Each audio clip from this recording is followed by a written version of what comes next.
Registry Matters is an independent production. The opinions and ideas here are that of the host and do not reflect the opinions of any other organization. If you have problems with these thoughts, FYP.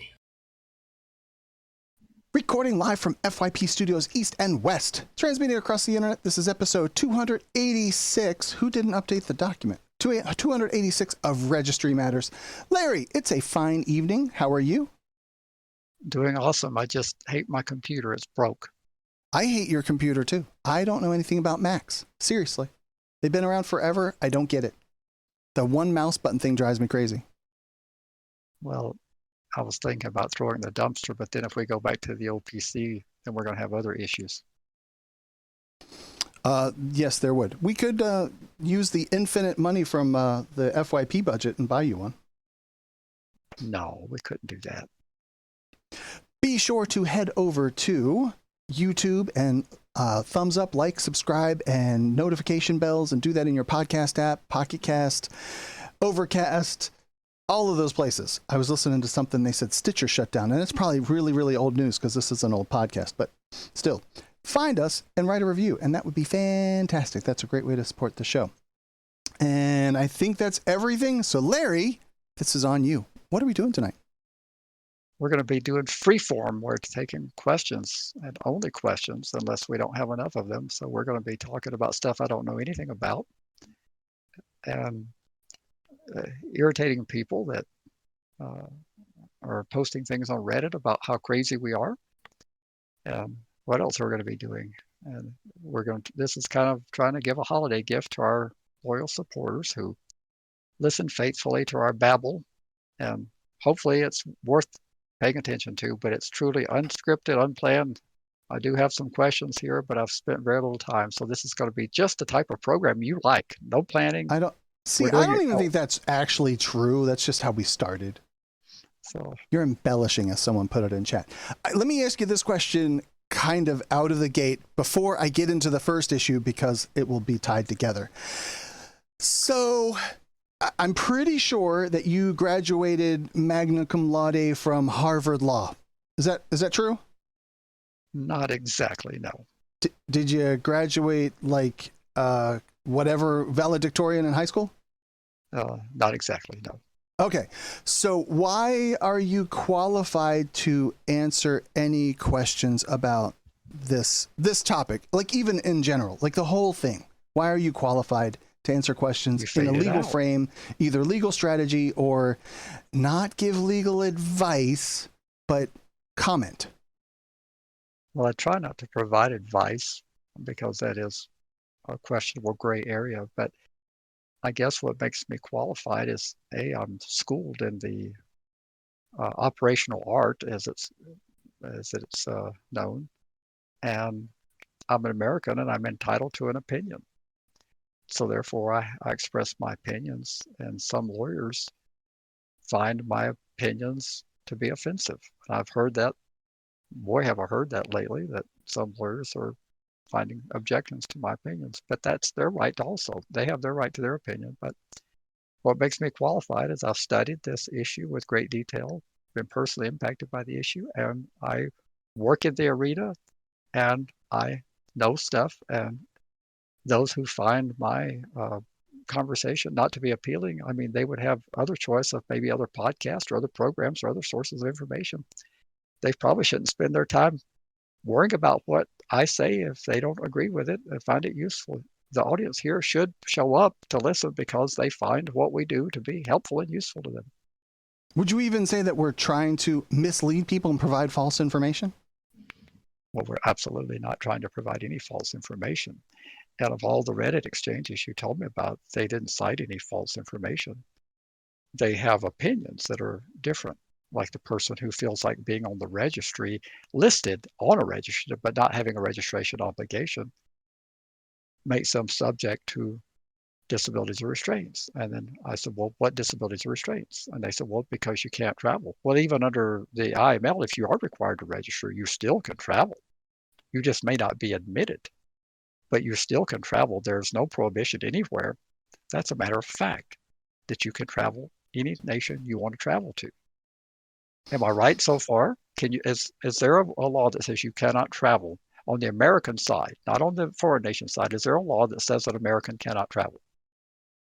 The only caveat that I understand to this, if you are on the registry, you have to provide whomever some 21-day notice advising them that you're going to. I don't even think that you're asking them. You're just notifying them that you are going. And that is not a request. That is just notification. Yes, there's no prohibition on traveling. And when you're listed on the Florida website after maybe a temporary visit there, that's not the same thing as being required to register. And they have created in their mind, without any supporting evidence, that simply being on the registry as a listed former person who has been there, that imposes a notification under IML. It does not. Now, I'm not saying it's not happening. I'm just saying it's not required. A lot of things happen that's not required to happen. But I have not been able to unearth anywhere that says a person who has formally been registered and still carried on a website, that a notification has to take place. In fact, just the opposite. I believe that each time the Attorney General of the United States, be it under Obama or Trump or under Biden, they have said that it applies to people who are actively registered. And I believe that they draw their information from the NCIC. I'm not sure that they draw it from state registry databases, because a lot of people in states are not listed publicly on that database. So that would mean that anybody who was not listed publicly would escape that notification requirement, even though they had a target offense against a minor. Now, what kind of sense does that make from a logical point of view, that you would only rely on publicly available information? Well, we've kind of even like gone into what some of these questions are. So let's go into at least the initial thread from this person on Reddit. And Sandy Goburner says, I have a serious question that is not meant to be sarcastic, attacking, or the like. I would contest that. I'm going to be nice though. But on what grounds does Larry feel he has the justification to be able to openly and freely publicly critique the legal strategy of individuals who have formal education and experience in the law, legislatively and judicially? Larry isn't a lawyer. Although he has experience working with them in the legislatures, he is not a lawyer. Every lawyer, at least 4 very active in this area with tons of experience in legislation and in a courtroom, of whom I have spoken about the podcast, finds many of his takes wrong and inappropriate. Okay, but there were no specifics there. But the legal professionals disagree. You put a group of lawyers together and you'll have an immense amount of debate about strategy. We do it regularly on the NARSO side when we have the legal strategy meetings. Those lawyers, some of who that person's talking about, would be a part of that legal team. And we have those discussions, and the lawyers often are in disagreement. But what qualifies me is that I have the right to have an opinion, and I have the right to express my opinion. I find it very odd that someone that would likely profess to believe in the Constitution and the freedom of speech to say that I should be silenced because I shouldn't have the right to an opinion to critique these lawyers. I think the lawyers, if they have any problem, if those 4 lawyers really exist and they have those problems, I would invite that person to get them in touch with us, and we'll have them live on the podcast, and we'll allow them a microphone to express where I'm wrong, and we can have that discussion. So I invite you to do that. Tell me who they are. Now, I suspect I might know who one of them might be on the West Coast of the United States. But other than that, I have no idea who that person may be referring to, because I think I work with those lawyers. Let's see. Larry's a lawyer, legislative. So can we noodle around on the formal education experience? I mean, I personally take exception with this because, I had GI Bill money, and that afforded me to go to college. But when I went to college and learned about, quote unquote, I learned about computers, I didn't learn anything new when I went through the college course and I walked out with the degree, because I had been studying computers for essentially all of time and continue to do so today. So just because I have the little piece of paper at this point is just a piece of icing on the cake from what I learned by just reading, studying, and going through the action of learning how to do network administration and programming. I like personally take exception for the formal education. Well, And I think you have a similar experience. well, this can of worms was opened by someone else, not me. But I will tell you this: I'll say that an active state senator named Antonio Maestas and a former state senator named Lisa Taraco have both publicly proclaimed that no one in the state knows more about sex offender registration than I do. They've proclaimed that to their colleagues as I've been introduced as their expert witness. Now, obviously, this person doesn't know that, but I have sat on the floor of the House, on the floor of the Senate, and I've answered questions as an expert and helped. I've crafted 2 bills that have been passed. One was vetoed. And I mean, they've got the right to their opinion, but what qualifies me is that I'm qualified, and people recognize that. It's sort of like, why is the dollar valuable? Because we say it is. Yes, and the reason why I'm qualified is because people recognize that I know more about the stuff than they do, and they come to me for advice. You'd have to ask the lawyers why they hire me to work for them when they have a complicated case and they reach out and say, do you want to be on our team with this case? I suppose lawyers maybe just have money to burn and they feel sorry for me would be one way, but I think they come to me for my knowledge, maybe. And to close out this one little block, I want to almost like backtrack to the beginning.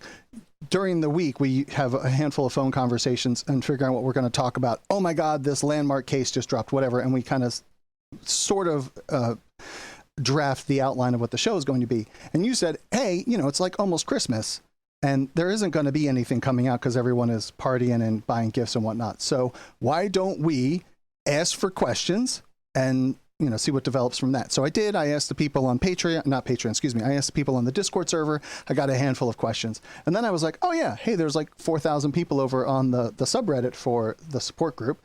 And I asked there, and I got a handful of people saying, thanks for all you do. And then this one presented itself.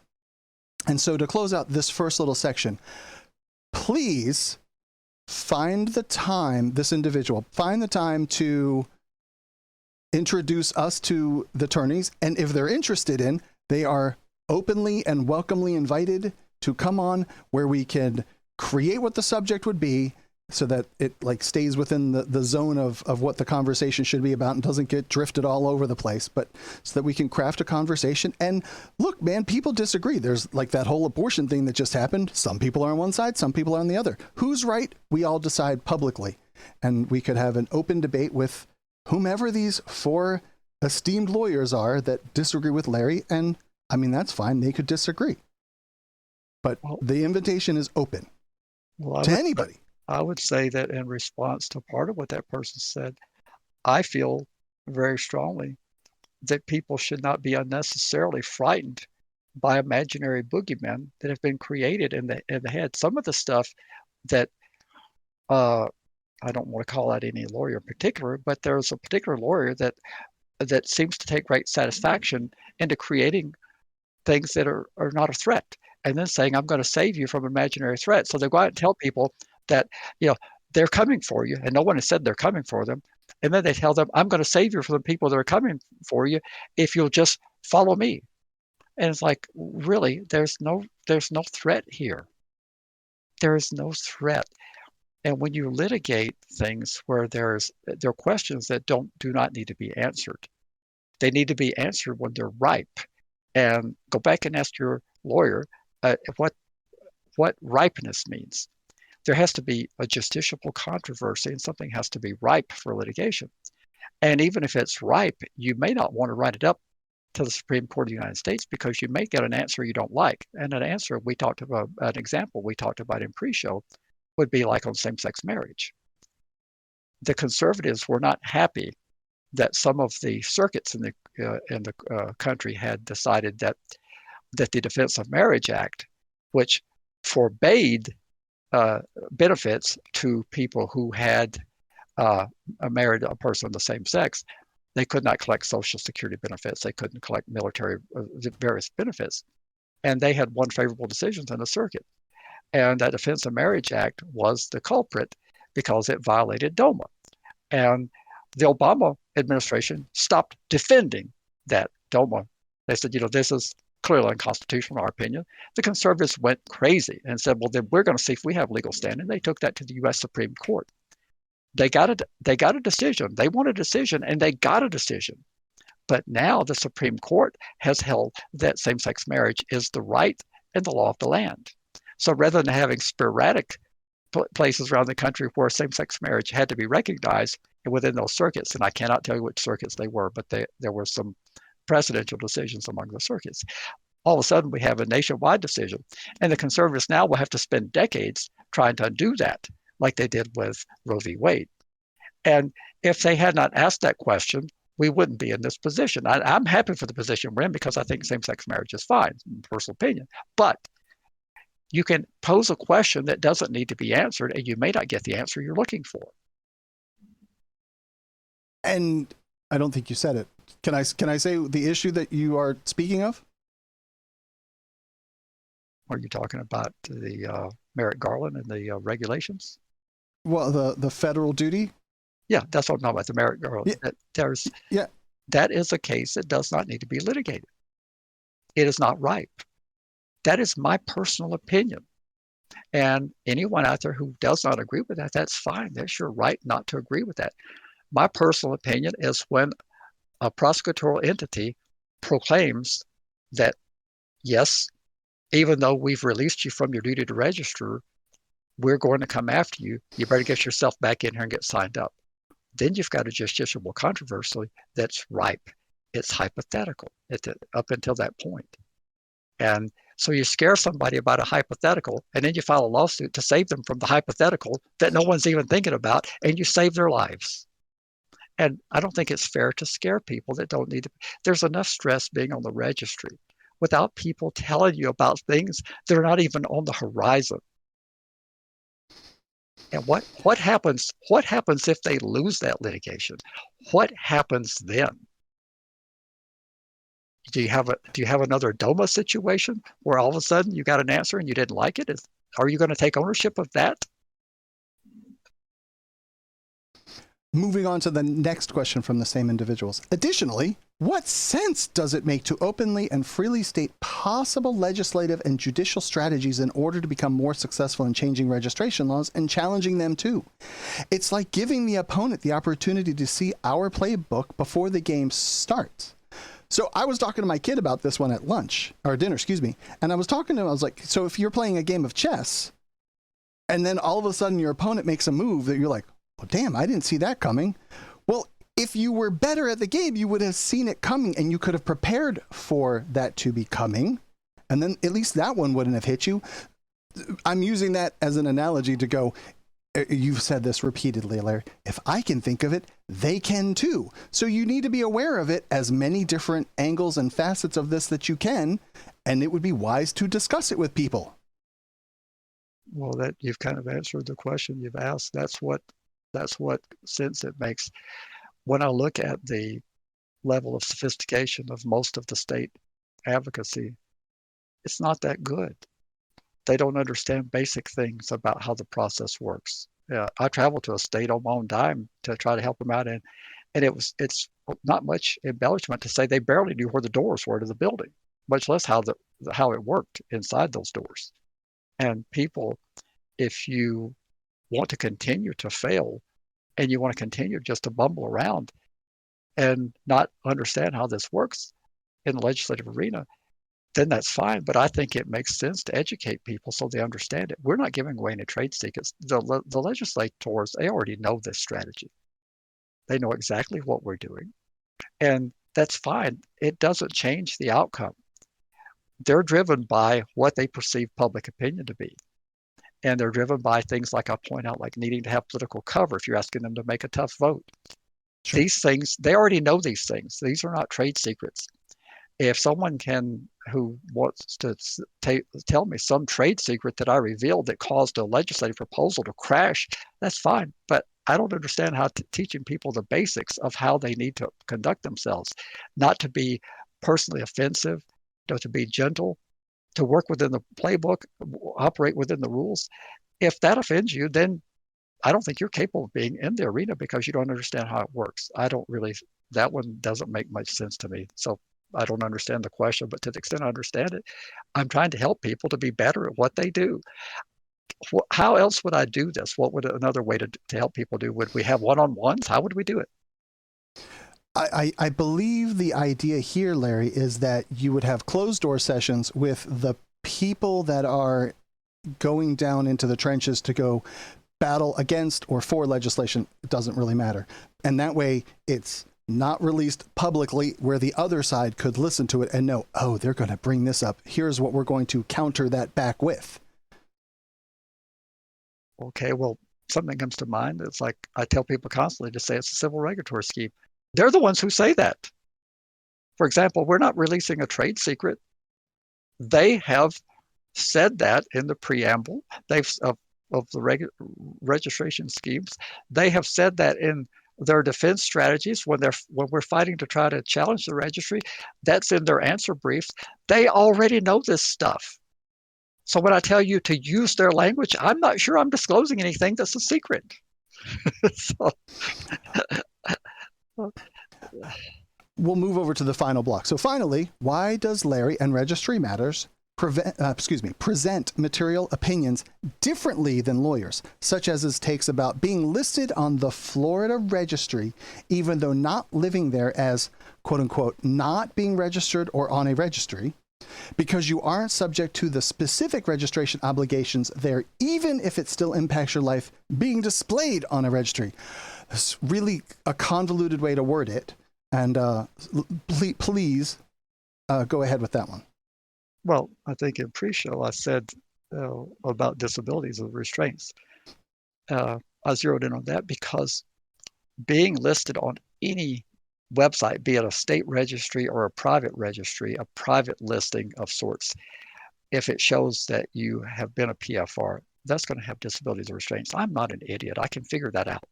You're going to be denied employment potentially. You're going to be denied housing.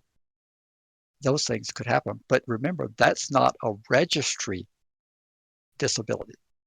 That's not in the state statute that's saying that you can't have these particular benefits. They're not telling you as a matter of law that you can't live a particular place or you can't be employed a particular place. That is the residual fallout from life on a website. If anything, I think I'm helping people to understand that we need to talk about and have an open discussion in this country about the unlimited access to people's dirty laundry and how long it lives on. I would like for no one to be listed on a registry after they're no longer required to register, but that's not the way it is. They are listed, but Florida's not imposing any obligation on the individual when they simply list them as being formally registered, and it generally says living out of state. And sometimes I've been able to find addresses where they moved to, but sometimes those addresses are many years out of date. I looked at one that I knew in New Mexico that had been listed in Florida, and the picture is like so old, you can tell it's ancient from the 1990s, and it shows an address that he hasn't lived at since about the early 2000s. And is that ideal? No, it's not ideal. I wish it didn't happen. But he has no obligations. He has no lawful disabilities or restraints. He has residual fallout. That's a different discussion, right? It's taken actually a lot of beating over my head from you to really grasp this. It is, you are on a website, you are publicly being doxxed by the state from an event that happened. But going forward, after you have been released from registration obligation, you don't have to go back into the office and tell them anything. Am I misreading that one? No, you're not. And you don't have a single prohibition of what you can do. I can go from this state to this state and go stay as long as I want at that point. Well, not necessarily, because that state may have a registry obligation that would encompass you if they knew about you. But Florida doesn't have any obligation on you at all. They can't prosecute you from being in the proximity of a school. They can't forbid you from doing anything. They can't require you to come in and give your fingerprints or your DNA and your butt prints and all that stuff. They can't do any of those things to you. You're your ancient history other than that residual fallout. And that is significant, could be significant. If you're 80 years old and you're not looking for employment, it's going to be less significant.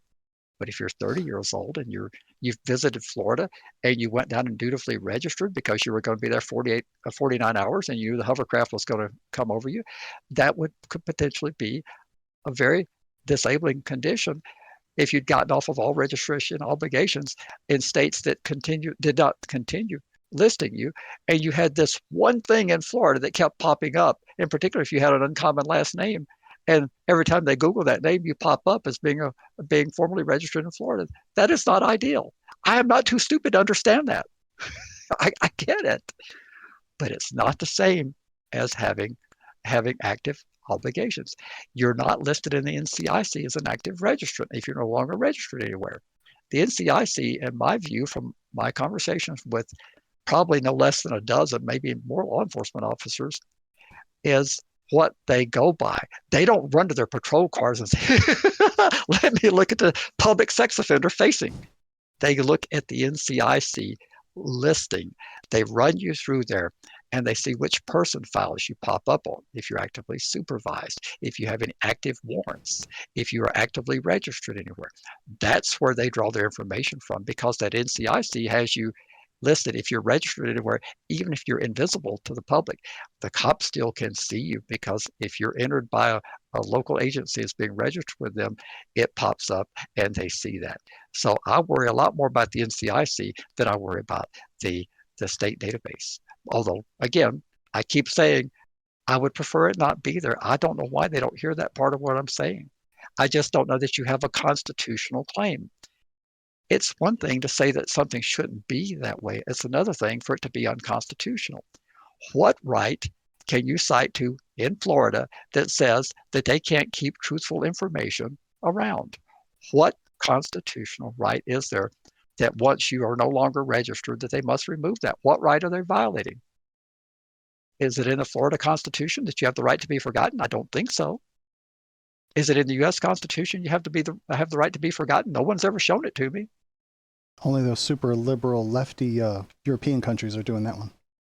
Yes, and it's time for us to have that conversation here. Technology has moved us to where that conversation is necessary. It wasn't necessary in 1980, but it's necessary today because things have changed. I want to make it clear also that we have spent 30 minutes talking about this individual's initial gripe and grief, but it is open to continue this. What I'm trying to make clear is that the door is open to have this conversation if you have that much of a grievance with us, and happy to clear them up. But every post that I made got thumbs down in reply to. They're like just being cantankerous, and I'm trying to be very judicious and polite with my responses here. So, are you a first-time listener of Registry Matters? Well, then make us a part of your daily routine and subscribe today. Just search for Registry Matters through your favorite podcast app. Hit the subscribe button and you're off to the races. You can now enjoy hours of sarcasm and snark from Andy and Larry on a weekly basis. Oh, and there's some excellent information thrown in there too.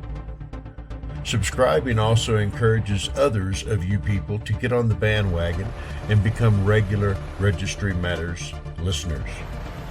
So what are you waiting for? Subscribe to Registry Matters right now. Help us keep fighting and continue to say FYP. I think we can move on to our next section, which is really going to be some freeform with an individual who wants to possibly go move around a little bit. And so, Steve, are you there? Yes, I am here. Sweet. You haven't been responding to me. Are you ready? No, nothing but crickets. So you are Steve, and I believe I met you at the conference. Is that correct? Correct. Yep. Very good. And I didn't get my shirt. That's right. I still have it. So I'm now hanging up on you for that. Just kidding. Please have your dialogue with Larry about moving into an RV. Sure, Larry. So my question is, thinking about maybe traveling around the country in an RV for a certain time out of the year. Just trying to think of all the, besides the normal, making sure that you are checking in with the sheriff's departments where you travel. What are the kind of considerations would someone want to think about living life, like van life or RV life on the registry? Well, now this is one of those questions where perhaps maybe you need to be calling one of those 4 lawyers that are. So maybe you need to call one of those 4 lawyers and see if they'll chew the fat with you, and you'd probably get 4 different answers. And we're getting some feedback here, Andy. I hear it. Have any idea? I do. I'm sure it's with Steve, but I can't do a whole lot about it. So, well, I'm so limited mentally, I may not be able to focus. But we have a situation where you have the consideration of the state that you're currently registered in, and it may have, not only may, likely does have obligations for you if you're going to be moving. There's no doubt if you're going to relocate and establish a residence somewhere else, you're going to have to notify the state where you're currently registered. And that begs the question, does being absent from home constitute establishing a new residence? And there are multiple opinions if you call lawyers, and even if you call the registration officials. Like in my state, there's no such requirement that I'm aware of, and most of the law was drafted by me, but I don't know of any requirement that you would have to notify the person that you're going to be, the registry, you would have to notify the registry people that you're going to be off on a vacation. But that doesn't change the receiving end. If you go to another state, they may have obligations if you're physically present there. So you're getting into a very murky area about when you leave the state that you're in, what do you have to tell that state? Well, some states say if you're going to be absent for more than 7 days, you must tell them of travel. So does the state you live in have any obligation in terms of if you're going to be temporarily absent that you have to notify them? You're unmuted, Steve. Go ahead. Yes, they do. There are requirements that I would have to meet. We talked a little bit before the show, and that was one of the questions that came up before the show was, where would my permanent residence be? And that's one of those questions that I've kind of thought about. Do I keep a permanent residence in Indiana, and does that mean that then, even though I tell them that I'm going to be traveling, if that time that I'm going to be traveling is in a time when I'm supposed to be registering, how does like, I'm worried about that.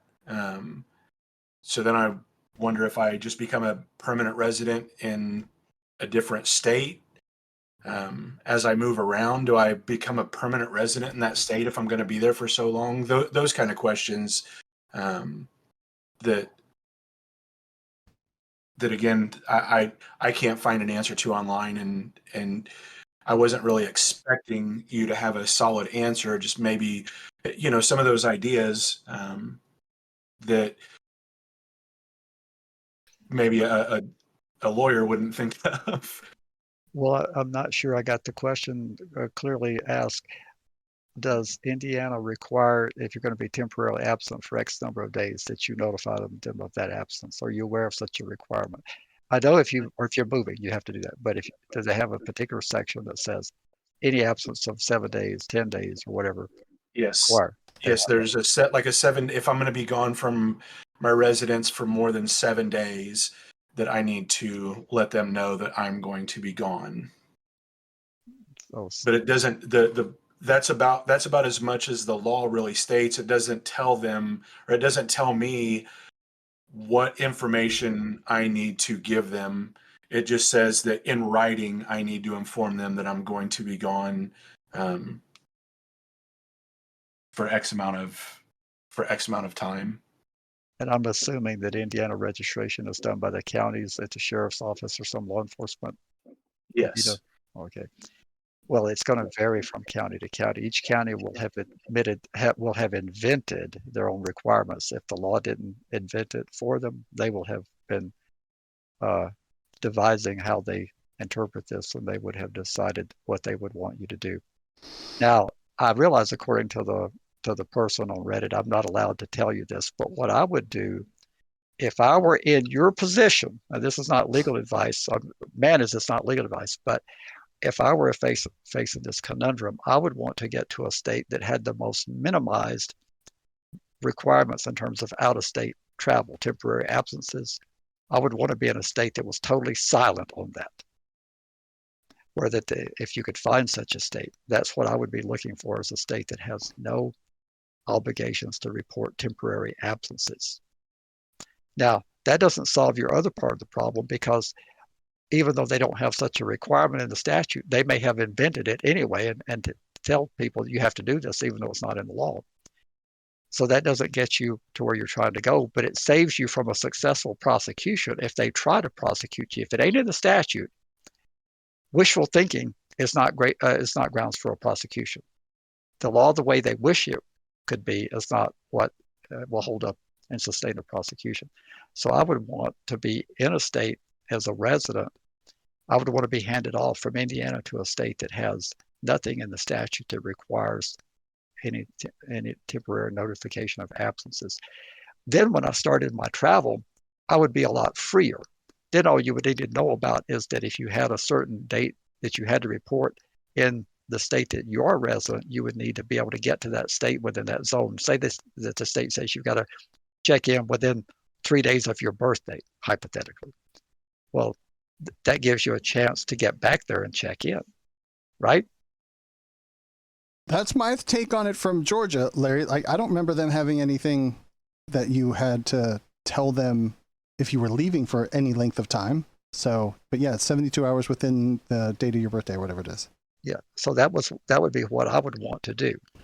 And then once I was in a state like that did not require me to notify them of temporary absences, then all my mental energy would be focused on what the requirements would be in the states that I plan to put the RV in. And those are voluminous. I mean, they could be. Say hypothetically you wanted to go to a state that had all sorts of proximity restrictions, well, things that a person required to register couldn't be near.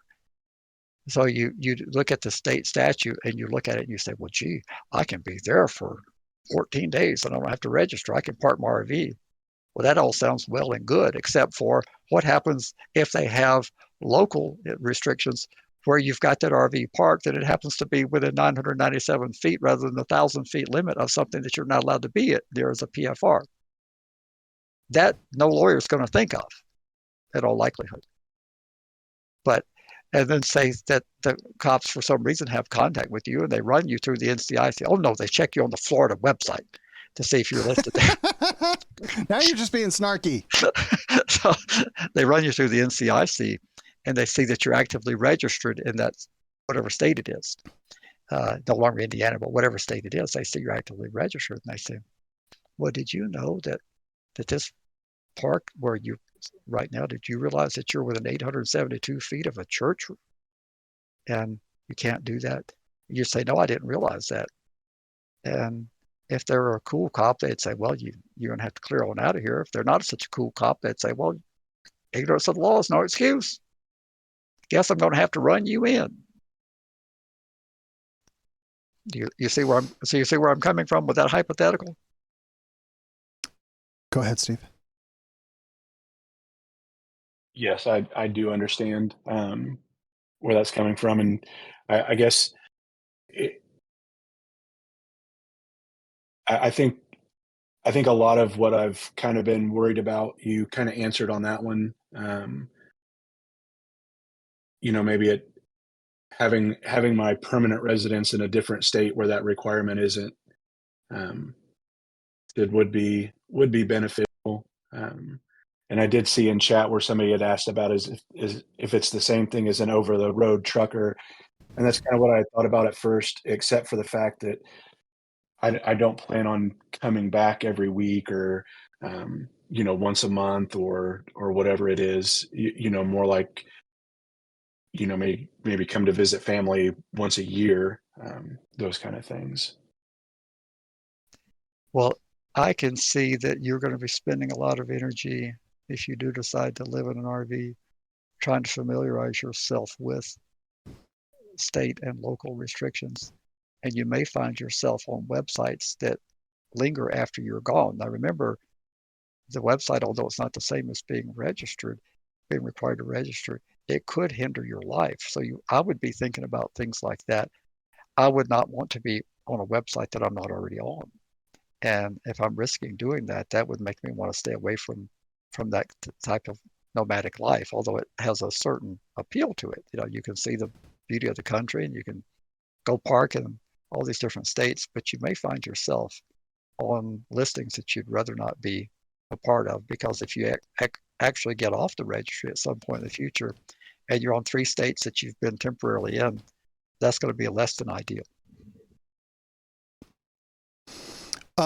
I want to point out that someone in chat says that he's in an RV now, and he knows that several of them will do background checks. KOA, which is Campground whatever, something like Campground Owners of America or something like that. He says they're almost always going to do it. And my thought is then go to state parks. But then you run into states' laws where they say that you can't be in a park as a PFR. And the question is, if you're a PFR temporarily there, are you a PFR? You're not a PFR when you're only temporarily there. That's a question I don't know the answer to. I would say that you probably are a PFR. And then somebody else says, hey man, just go to a really big state and then you have the whole state to go play around in instead of moving. Like if you're in Delaware, I mean, like there's probably 2 campgrounds in the whole state of Delaware because it's so small. You think they even have 2 campgrounds in Delaware? I know of one of them. Steve, is there anything else that you would like to ask and before we move on to the next block? Nope. I think that gives me a good starting place or another area to look at anyway, as far as maybe this isn't my permanent state when I leave. Maybe it does need to be somewhere else. So thank you very much for thinking outside the box. Thanks, buddy. I appreciate you coming on. And I want my shirt. And that's going to wrap up part 1 of this 2-part episode. And of course, you can always find the show notes over at registrymatters.co. And you can please like and subscribe and share at all your favorite podcast apps and YouTube, etc., etc., etc. And we will see you next week. Again, so like I said, this is a 2-part episode. And we will finish things up on part 2. This way we can all celebrate Christmas. And those of you that are jonesing for another episode and don't want to miss out, you can have one next week. Take care. Thanks. You've been listening to FYP.